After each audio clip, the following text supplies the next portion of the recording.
Hi everyone. In this slide series, we're going to be talking about cost control accounting. And in particular, we're going to be talking about some accounting reports or financial reports. And we're also going to be talking about some types of costs.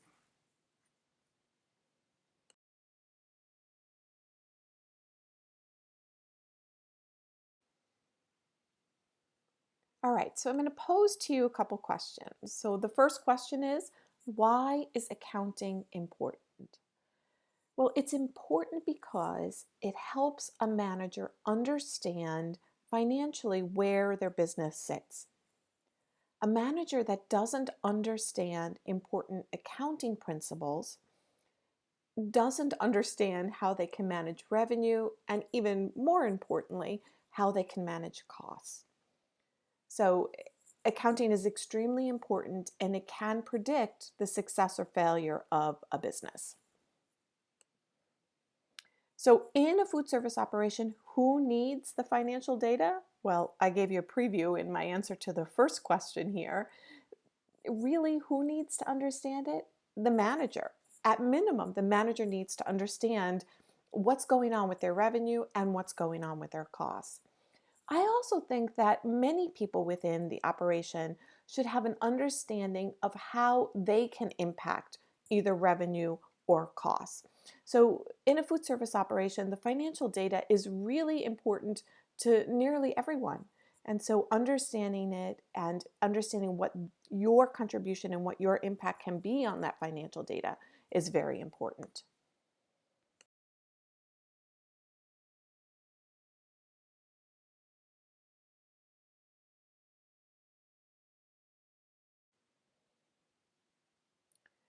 There are many aspects of accounting that are important and related to what a food service manager does or needs to do in terms of financial functions within an operation. Financial accounting is related to summarizing, analyzing, and reporting financial statements. So in just a little bit, we're going to talk about some of those financial statements. We can think of accounting in terms of managerial accounting, and this is the use of financial data to assist a manager in the daily operations, so understanding revenue and understanding expenses in such a way that you can manipulate or you can adjust your daily operations and then understanding how those adjustments will impact revenue and cost. We can think of accounting in terms of cost accounting. So this is the assembling and interpreting of cost-related data. So when we are talking about costs, we're often talking about expenses and expenses that impact an operation. And then we can also even think about accounting in terms of auditing. And auditing is really an independent review of accounting records. In the school nutrition environment, I've talked about this over the semester. I've talked about the annual review or it's not actually an annual review. They're actually reviewed over a period of 5 years now. And it's actually called the administrative review, where someone from the state comes in and audits the records of the school nutrition operation, making sure that they're accounting for reimbursable meals correctly, that their records are in order. So that's really what we're talking about as far as an independent review of accounting records.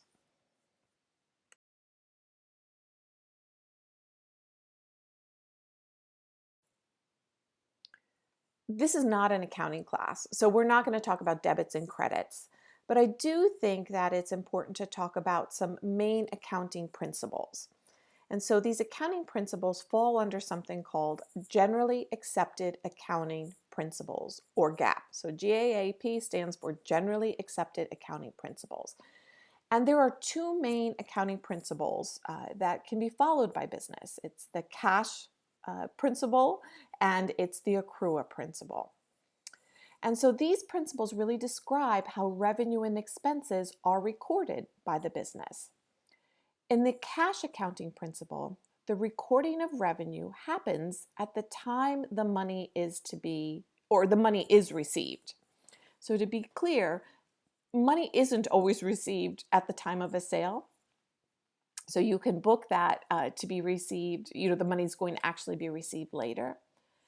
But in terms of the cash system, the revenue is only recorded when the money is actually received, so not necessarily when the sale happens. And expenses are also recorded only when they're paid, not necessarily when the expenses are incurred, so when they happen. In the accrual method, there is a recording of revenue and expenses at the time they happen. In essence, you match the revenue with the associated expenses and then you record it. So revenue is recorded when it's earned, regardless of when or whether the money is actually received.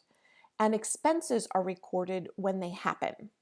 So again, in this way, the food produced for sales is matched with the cost of that same food, generally within the same accounting period. The accrual method is probably the most popular method or popular accounting principle that's followed.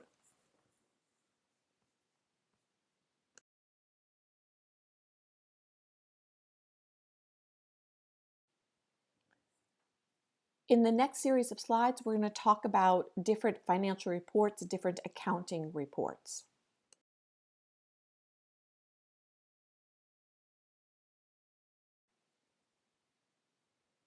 As a manager, there are several financial documents that will be important to understand.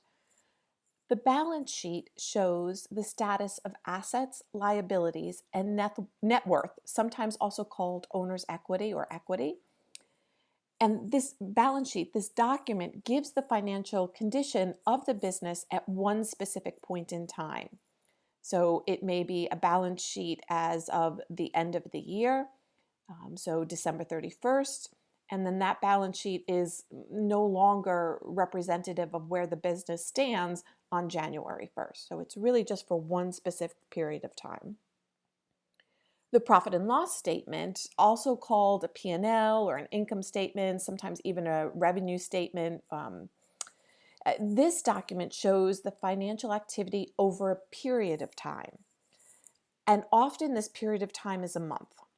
So the P&L statement shows revenue, expenses, and then profit and loss.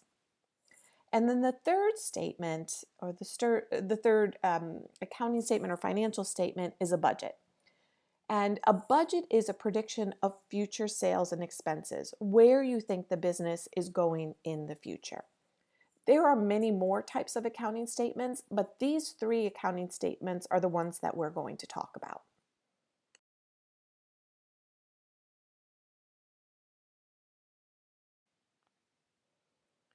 So let's talk a little bit about a balance sheet. So the formula for a balance sheet is assets equal liability plus equity. Assets can be categorized into short-term and long-term assets. Short-term assets are current assets or assets that can be cashed out or converted to cash in a short term, so generally within a period of 1 year. Assets can also be accounts receivables, which are monies owed to the business by customers, so they're sort of like an IOU that you're holding. Long-term assets are assets that typically can't be cashed out quickly. So it's something that has value that you're going to hold on to for a longer period of time. So an example of a short-term asset is cash in the bank. So your cash bank account. While a long-term asset might be a building or equipment that you own. Liabilities, so sitting on the other side of this balancing beam, liabilities are money owed by the business, so money you owe out. These can also be thought of in terms of short-term and long-term liabilities. So short-term, again, would be monies that are owed out within a short period of time, generally no more than a year. And long-term monies or long-term liabilities would be monies that are owed out over a longer period of time. And then the third part of the equation is equity. So again, it sits on the right-hand side. And equity can be profits that are reinvested in the business from previous years. They can also be shares that are sold by the company. But what's really important is that we look at a balance sheet as just that. It's a balancing act. So assets must equal liabilities plus equity. And on the balance sheet, every transaction affects both sides. So here's an example. You decide to purchase a building. The building itself is an asset, but you will have to pay the mortgage, which is a liability. So every transaction impacts both sides of the balance sheet.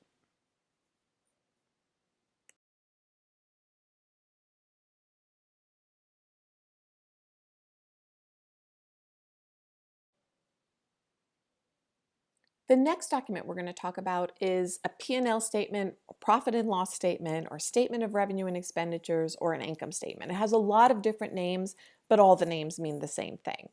Most often, and in my experience, it is referred to as a P&L statement. So what this document does is it answers the questions, how did we get to where we are? So the P&L statement represents a period of time. And again, that period of time typically is a month. So it shows you within that month the monies that were earned, the revenue that you took in, and the cost or expenses that you incurred for that revenue.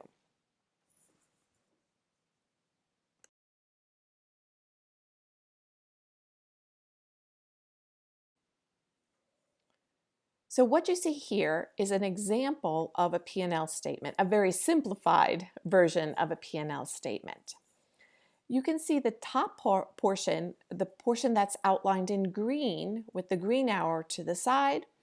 This is your revenue. So notice the column to the far right. It shows a running calculation for percentage. So this percentage is representative of the percentage of total revenue. So when we look at this document, we know that of the total of $188,644, 27% was earned in terms of lunch. So our lunch brought in 27% of our business, and our dinner brought in 73% of our business. The next section down, the section that is in red, again, we can notice that there's a column on the right-hand side for percentage. And this red section represents our expenses, so our costs that we incurred. So if we look at this column on the far right-hand side, we can see that our food costs, our cost of goods sold, represents 35% of our revenue. Also within this section, we have a subsection called gross profit.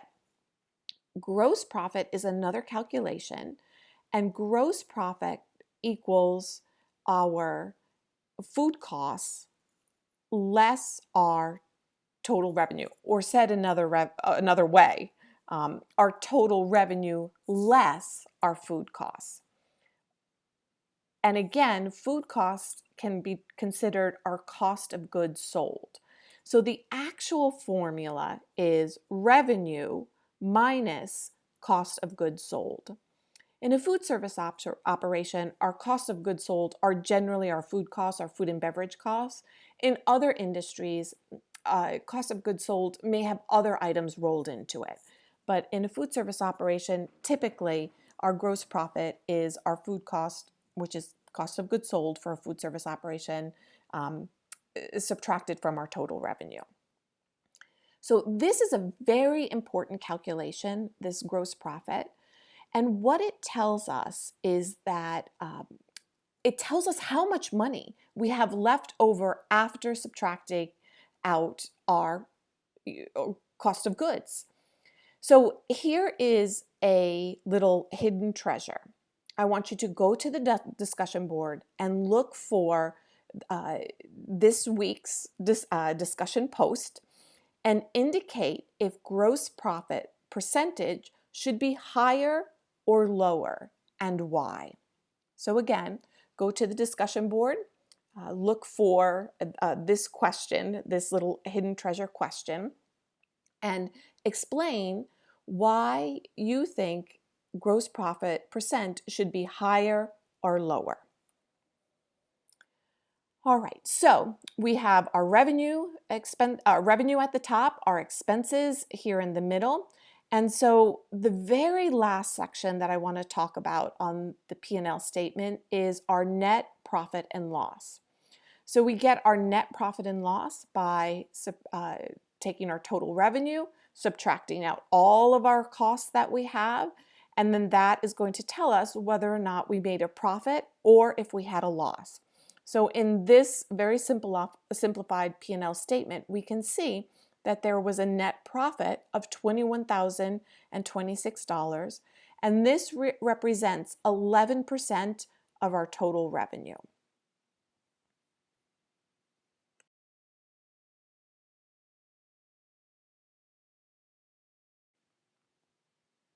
So here's a quick question.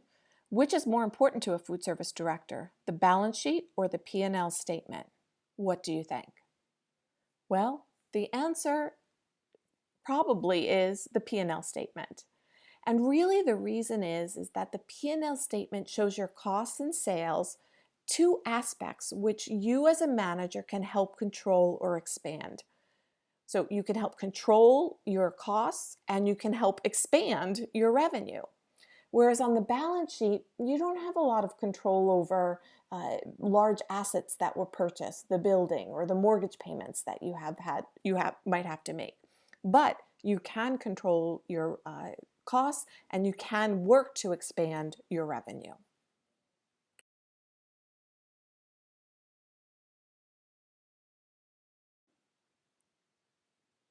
So the last financial document we're going to talk about are budgets. So budgets are very important documents that are developed to predict or really forecast future revenues and costs or future operations of the business. There are many different types of budgets that can be developed. One of the most popular is an operating budget. So this might be a budget based on a daily, weekly, monthly, yearly time period. And it would include all the information you need to operate the business. So this may look very similar to a P&L statement. There are cash budgets, and a cash budget would be a budget to determine how cash is handled. So cash coming in and cash going out. And aside from the operating budget, which is often what a manager might need to use, the capital budget is important.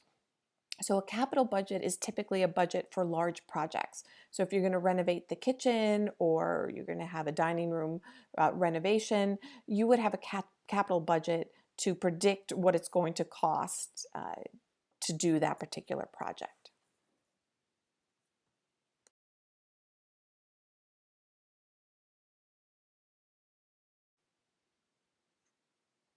So budgets are tied to forecasting, but instead of forecasting the number of meals served, you're really forecasting the total sales you might have or the expenses that you might incur over a period of time.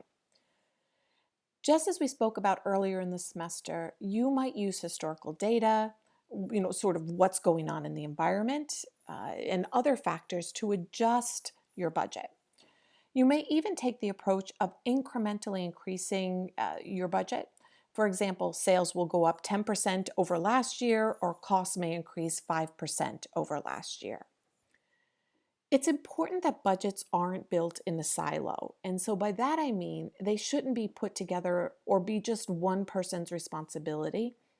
Instead, the budget should be built or reviewed by many people, including managers, supervisors, and more, particularly those that must implement the budget or those who can impact the budget. Those are the people that you want to be involved in the process of developing it. In my experience, budgets are often listed side by side with actual sales and costs. This gives the manager the ability to act and react more quickly when things are out of line. And budget should be thought of in terms of being revised, and oftentimes revised based on environmental factors. For example, across America's food systems right now, operations are revising and reviewing their budgets based on the current COVID-19 situation. Sales are no longer going to be where they were or where they were planned to be, and therefore budgets need to be adjusted. So many operations are adjusting and reforecasting where their sales will be and certainly what their costs will be in the next few months, if not years.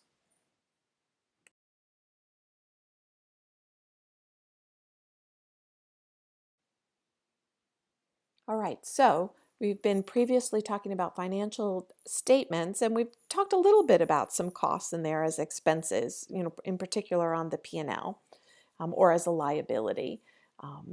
Now we're going to talk about different types of costs or expenses that an operation may have.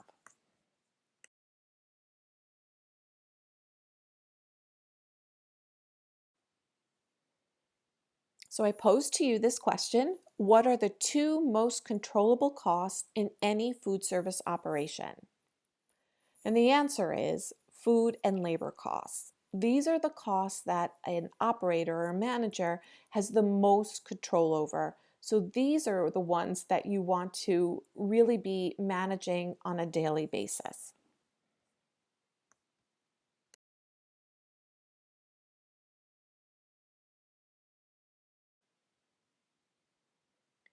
We can think about costs in several different types of ways. We can think of them in terms of fixed, variable, or semi-variable, or we can think of them in terms of direct or indirect costs. And we can even think of them in terms of controllable and non-controllable. In the next series of slides, I'm going to review each type of cost.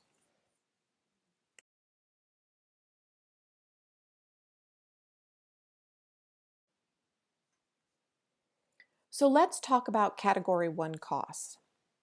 And this includes fixed, variable, and semi-variable costs.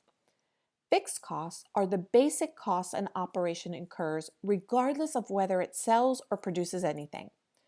These costs are the cost of business, or the cost a business has whether they open their doors or not. In the time of COVID-19, these are the costs businesses are incurring even when their doors are closed. Rent still needs to be paid, insurance needs to be paid, and even property taxes must be paid. Variable costs change in proportion to the sales volume. If sales goes up, these costs change, and if sales go down, these costs change as well. So a prime example here is food cost.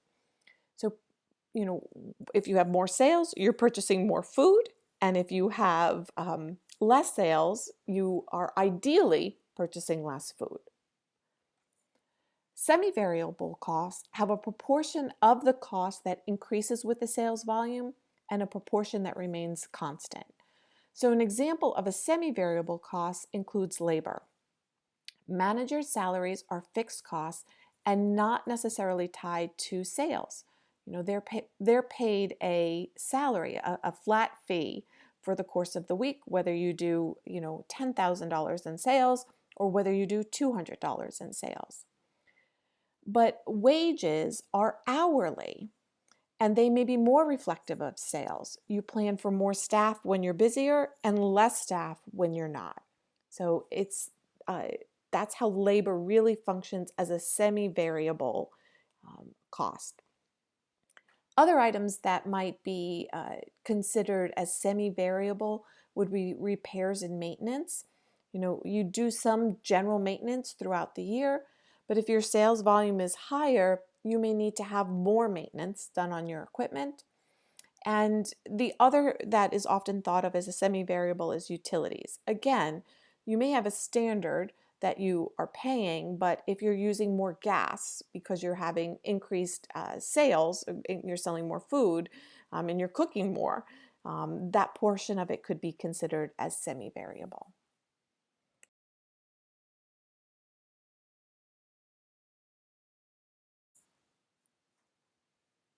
Category 2 classifies costs as direct or indirect. And what this really means is, are the costs directly related to sales or indirectly related to sales? Direct costs are directly reflective of sales volume. Because they are tied to sales, these are the most important expenses to monitor, particularly when sales are down. For example, if your sales are down, you need to react and reduce your direct costs. The more reactive you are and the quicker you are in making those changes, the better off the business will be. Indirect costs are costs that are incurred to operate the business, but they're not tied to sales volume. For example, property taxes aren't tied to sales. You have to pay your property tax whether you do $0, $100,000, or $1 million in sales. And utilities are also considered indirect as they're not directly tied to sales. Yes, they can have a semi-variable portion, but we think of those as more indirect.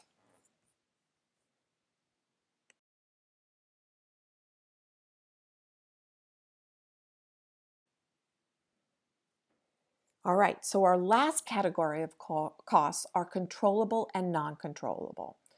And this refers to the ability of the food service manager or manager in any operation to control the costs or not control the cost. Does the manager have the ability to control the cost, or is the cost not within their control? Food and labor costs are some of the most controllable costs. So a manager needs to be able to understand those and know what those are on nearly a daily basis. However, rent and mortgage, those are not necessarily controllable. Those were conditions that were set up by someone other than the manager. And so they don't have the ability to control those costs.